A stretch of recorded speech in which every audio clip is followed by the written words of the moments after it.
Professional sports leagues used to really hate sports betting because it was seen as shady and underground, and now they really love it for the random fact that it makes them more money than God himself could imagine. All at the expense of sports fans. And here's how. Sports betting and online gambling itself used to be illegal. In 2006, internet gambling was banned by the Internet Gambling Enforcement Act. This law shut down basically all internet gambling sites at the time, but it had a loophole that excluded fantasy sports and other sports-related games as they were deemed games of skill. But it wasn't sports betting that was allowed. It wasn't like, was Steph Curry going to score more or less than 25 points tonight? It was fantasy sports. But in 2009, FanDuel started and changed the fantasy sports world forever by creating these single-day fantasy duels where you could pick players that performed well and win money if your players performed better than the other person's players. This started pushing the limits of what was fantasy sports or a game of skill and what was just betting on sports. And for the longest time, sports betting was something that was frowned upon as like the dark underworld of sports that was related to fixing games and unfairness and shadiness and all of this stuff. And league owners condemned changing the law that prohibited sports betting. At least that's what they said. But with the rise of fast-paced fantasy sports, they started to see a massive rise in engagement. For example, I have been damned by God to be a Sacramento Kings fan. So if Detroit and Milwaukee are playing a game, I don't care. But if I'm betting on, or I have players from those teams on one of my fantasy teams, I'm more likely to tune into those games and watch them because I just want to see how that player's doing, because it benefits me. At least I would be if it wasn't so goddamn difficult to be able to watch an NBA game without buying 16 different subscriptions. So, with more and more support from the public and from the leagues, a proposition out of New Jersey to essentially save Atlantic City from dying made it all the way to the Supreme Court, and sports betting was then legalized. Now, if you ever watch sports, you'll see that sports betting companies are huge sponsors of the leagues. That's because these companies make a ridiculous amount of money, which is kind of hard not to just print money when your business model is people give us money on the chance that we might give them back a little bit more money. Quite often that doesn't happen, and then we just keep their money. Oh, but then of course if somebody starts winning too much, we ban them and investigate them because that's not fair. Only we get to make money here, not you. And people are like, well, how does this business model work? You just brainwash people into giving you money? That doesn't seem realistic. Yes, we actually do. Our product rewires the brains of the people that use it to only receive joy from giving us money. Oh, wouldn't people's lives be ruined by that? Yeah, but I have a house in the Hamptons that I'd like to purchase, so you know. And that's basically a money printer for the leagues because the sports betting companies pay the leagues to advertise with them, and then after people see those ads and start sports betting, more people watch the leagues, and then the leagues just get more money. And who's footing the bill, of course? Us.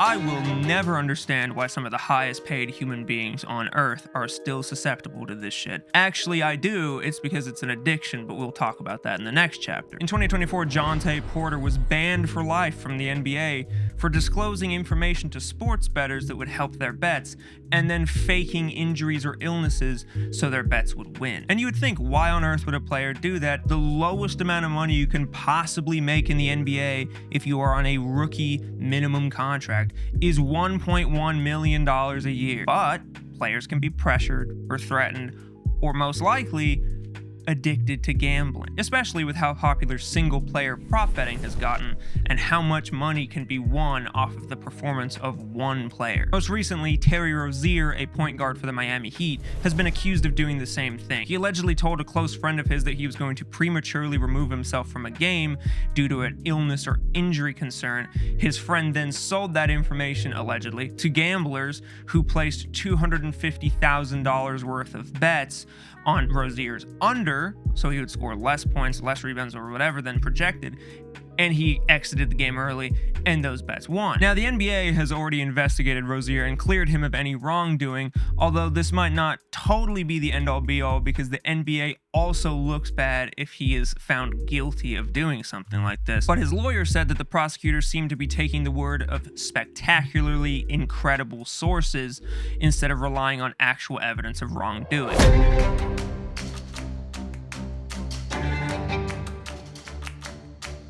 Shohei Ohtani's translator, Ippei Mizuhara, stole $17 million from him to pay off illegal gambling debt. Between December of 2021 and January of 2024, Mizuhara had placed 19,000 bets with a shady illegal sportsbook guy, or 25 bets a day, which to me, of course, seems like a perfectly healthy, normal, not addicted thing to do. But that naturally begs the question, how the fuck does this happen? Gambling addiction has been around forever. We've all heard the story of some guy betting his house on red at the roulette table and losing everything.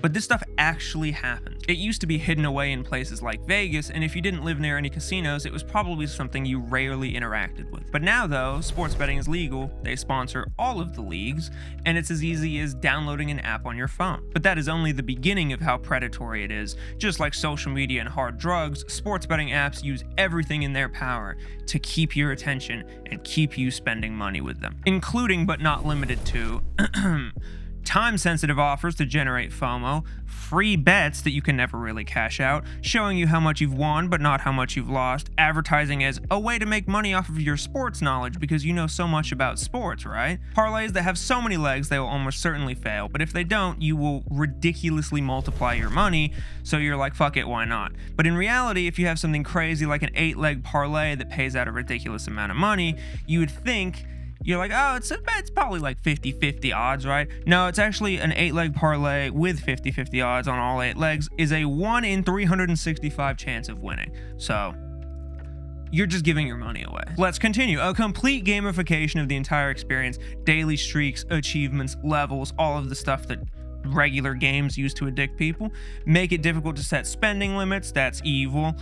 Seamless payment processing makes it feel like you're using fake money. They advertise during sports games when kids or vulnerable people are watching. So even though they're like, you gotta be of age to use this, blah, blah, blah, blah, blah, kids are seeing this shit from when they first start watching sports. So it's like, it's gonna be in your neurons a little bit to download prize picks. And the leagues themselves endorse them, which makes this feel more legitimate and normalized and not problematic behavior. And of course, much more. All of this creates a perception that like, oh, I'm playing some skill-based game. I might win some, I might lose some, but I'll probably just break even in the end. That is not what's happening. In reality, the damage to your brain and wallet that's being done is just being disguised extremely well. And I don't know, man, that just seems problematic for society overall. Kids are a huge consumer of sports, and this feels like a massive uptick in gambling addiction waiting to happen, especially with how much these companies advertise with podcasters, influencers, the actual leagues themselves. The ads are everywhere. And what they've done is essentially make what is an extremely risky and potentially problematic behavior seem like a normal part of the sports watching experience. And the idea of being like an actually profitable sports bettor is made to seem so much more likely than it actually is. Like, be so fucking for real with me right now. You see all the sponsorships and the ads and the Super Bowl commercials and all of this stuff. You think you're getting it over on these people? They're making unlimited money from people that think that they're being a profitable sports bettor, or people that are throwing their lives away and have completely lost control of their ability to stop gambling. Because with gambling too, when it comes to addictions, it is uniquely harmful because you can blow through any amount of money extremely fast. So what is going to happen now? I would be lying to you if I told you I had a perfect solution. I'll leave that to the lawyers, but I will tell you what I think we're going to see soon here, or already happening. I think we're going to see more and more player controversies about gambling, people getting wrapped up as it becomes more and more prominent. I think we'll start to see more and more of the people around us partake in sports betting if they're not already, and some of them will develop extremely problematic behaviors that may or may not be obvious to the people around them. And more than anything, I think we're going to see people's mental health continue to get worse, not exclusively from sports betting, but it's not going to help. Because anything that's this powerful with this much advertising money that exclusively encourages people to consume more entertainment and then chase the rush that you get from gambling is just not going to be great for society. And much like cancer, it will do a lot of harm without being noticed until we are in a complete and utter gambling addiction crisis. So I'm looking forward to that in the next decade or so. Can't wait. More things to be addicted to. Oh, wonderful.